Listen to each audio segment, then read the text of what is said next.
Item number 2, energy service contract with Optera Energy Services for energy-related improvements to city facilities. Diana Langley, our Public Works Director. Diana. Good evening, Mayor, Council members. The item before you tonight is an energy service contract with Optera for the installation of a photovoltaic system at the wastewater treatment facility and a battery storage at the water treatment plant.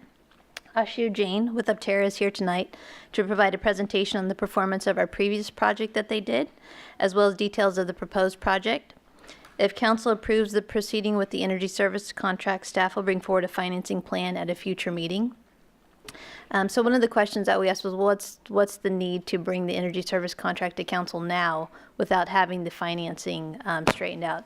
The reason being that Optera needs time to prepare the application for the self-generation incentive program, which would provide potentially about $900,000 worth of incentives to the project. So they need to get started on that application as the PG&E is expected to release that program soon. And it's a first come, first serve. And so we wanted to bring the contract to Council tonight so that they could get started on that, with the understanding that we would bring forward financing at a later date and we would not be proceeding with the project without Council's approval of the financing. With that, I'd like to introduce Ashu, and then I'd be happy to answer questions after the presentation.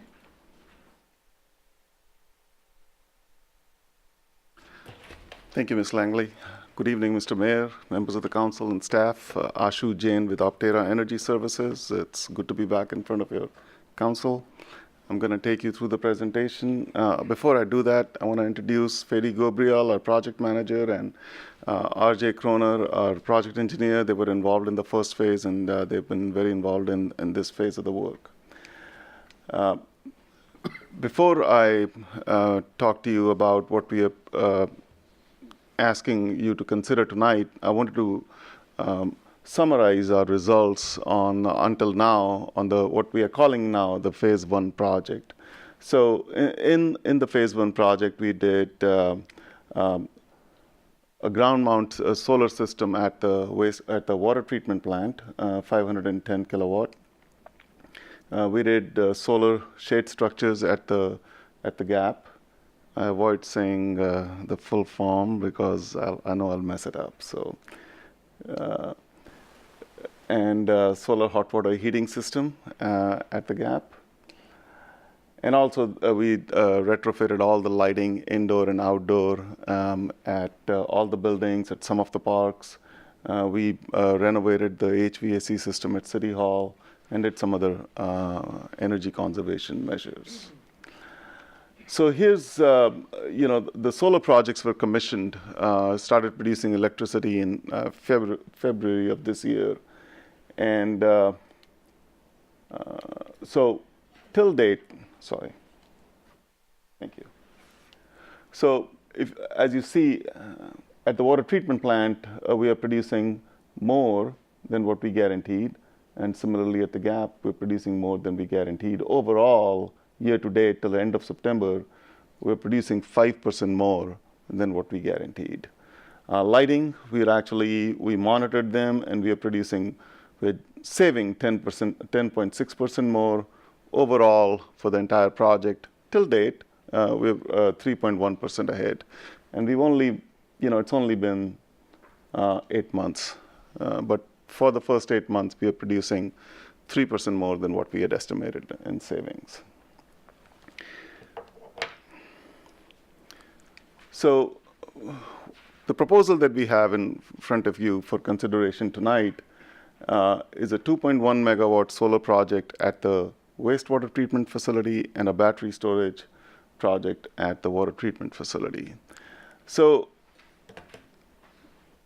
we are proposing a 2.1 megawatt system at the wastewater treatment facility, and this only came possible because in January of this year, CPUC allowed that more than 1 megawatt could be connected to 1 meter and still be net metered. And net metered is where you can sell electricity to PG&E at the cost that you're buying it at any given moment in time, which is what makes solar projects attractive. So prior to January of this year, you could only do 1 megawatt. You already have approximately 800 kilowatt installed at the wastewater treatment facility. But now, because there's no cap, we could install in this space that was identified by staff. We can install another 2.1 megawatt. It's fairly very attractive project. These are ground-mounted, solar panels. They're similar to what we did at the water treatment plant earlier.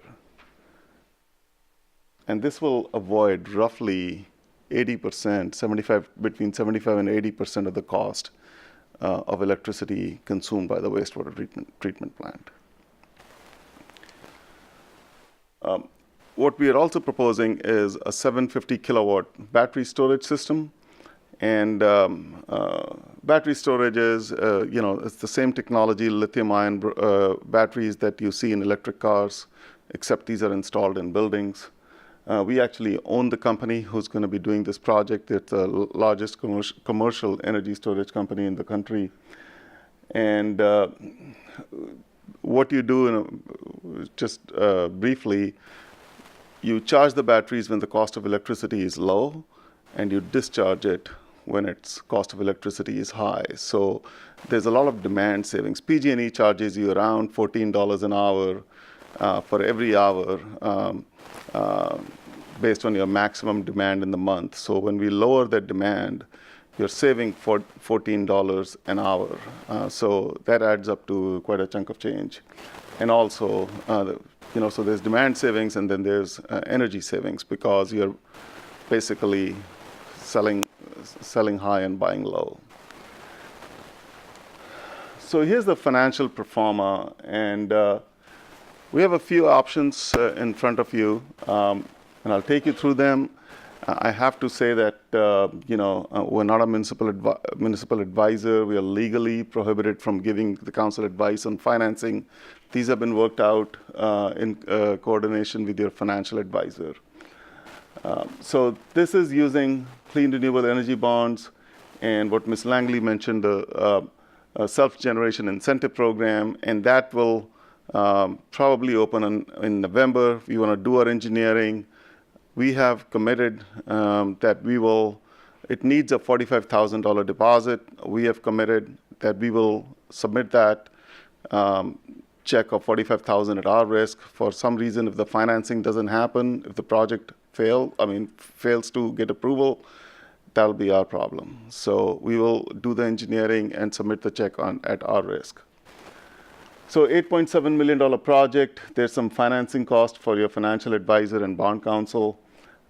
There's some other construction period interest. So you'll be financing $9 million over 17 years. This is the interest rate that your financial advisor came up with. We have the same assumptions that we had in phase one, 4.5% increase in electricity cost, 0.5% degradation of solar panels, 3% increase in our maintenance cost. First year savings, $623,000. Incentive is really going to be around $900,000. We've been a little conservative here. So that's the total savings. Lease payments of $635,000 based on the 2% 17-year. We will guarantee the savings for the finance term of 17 years. That's the measurement and verification cost. Exactly same concept as phase one. We will completely turnkey provide all the maintenance required for the energy storage system as well as the solar system. So net savings, $313,000 in the first year, and overall savings under this option is $19 million. We wanted to take a look at what's the worst case scenario if there are no incentives available, which is, it's highly unlikely because it's a tiered program. It'll last at least, they'll release it in phases. It'll last a couple of years or at least. So we don't expect that this will ever happen, that you have no incentive. Even in that case, you'll still save $18 million. Finally, I failed to mention, clean renewable energy bonds are basically bonds by the U.S. Treasury, and the finance company gets a tax credit, 70% tax credit from the Treasury. So basically that reduces the interest rate. Staff applied for the Clean Renewable Energy Bonds to IRS, I want to say 6 weeks ago. There were some clarifying questions that IRS had, and staff responded to that, and we expect final approval of the CREBs this week or next week. But if CREBs are not approved, you can always do traditional financing. It'll be around 2.6% interest, and the savings will be around 18 million again. So between the three options, you have around 18 to 19 million dollars in savings. You're saving around 80% at the wastewater treatment plant, approximately 20% at the water treatment plant. We have bought a 20-year warranty on the inverters, 25-year. The solar panels come standard with 25 years warranty, and we have bought 20-year warranty on the battery storage system. So turnkey warranty, anything goes wrong with the battery storage system for the next 20 years, it'll be on us. So that's essentially the proposal. I think the rest is, so if your council decides to approve the project, we'll wait for the financing, and then we hope we'll start on the engineering as soon as possible. Because of the solar project, we have to work with PG&E. This is not actual construction happening all the time, but PG&E takes a lot of time in approving these applications. So we expect to definitely be done by March of 2018. The battery storage project will be done much earlier than that. I think that's all I have. I'll be happy to answer any questions. Any questions from council, Sue or Diana, before we open this to the public? Through the mayor. Okay. I do have one question. You mentioned there was a 5% degradation of the solar panels Half over a the life, percent. or excuse me, 0.5%. The solar panels in this area tend to get dirty over time. Is there any maintenance to keep those panels clean so that they're operating efficiently during the year? Yes, sir. So we monitor approximately 350 projects from our office, and we will monitor them 24/7, including your project at the water treatment plant. So when we see that the production is going down, we will come and clean it. Cleaning is part of our responsibility.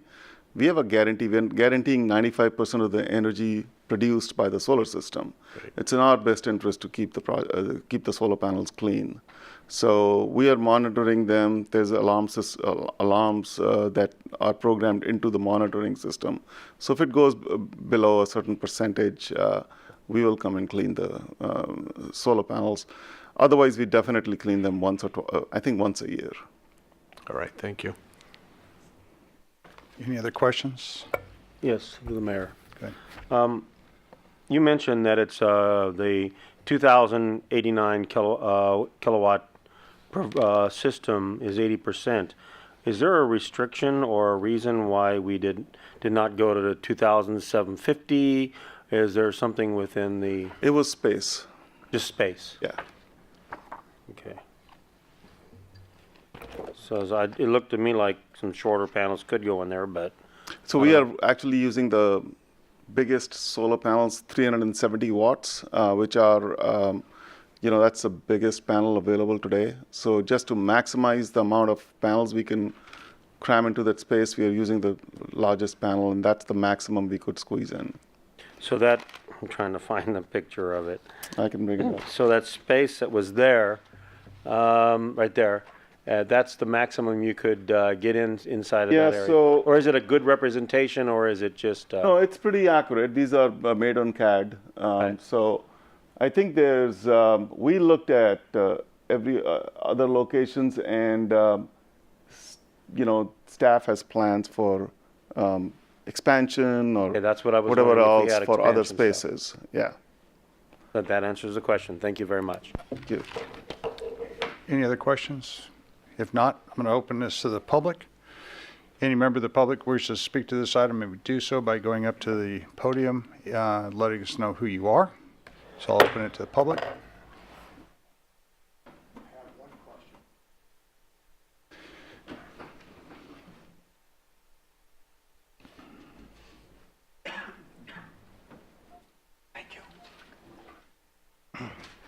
Yeah, Chuck Miller here, North Yuba City. The question I have concerns the kilowatt hour cost. You are installing a rather large plant, it seems, and you mentioned that the solar panels are good for like 25 years, at least that's the guarantee I heard.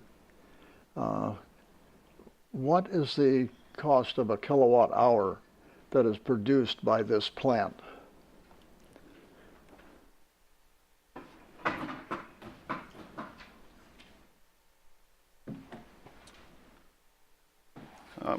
That's a good question.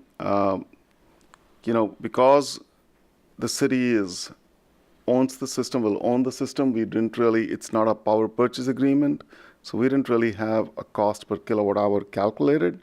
But, it's a net savings over, so the savings are in excess of the lease payment. So I can tell you that the cost is much lower than what you're paying. You're paying around 15.5 cents per kilowatt hour right now to PG&E. I'll have to do some calculations to figure out what the cost is, but let's say it's around, I don't know, 10, 11 cents. 10 or 11? It's a total guess. I didn't calculate it. So, because it's not done as a power purchase agreement, so we didn't really get into that calculation. But you do have calculations for savings to the city. Right. So there must be some. Oh yeah, no, we can definitely come up with what's called. Knowledge of that cost. Right. We can definitely come up with what's the levelized cost of energy, which is a standard term in the industry.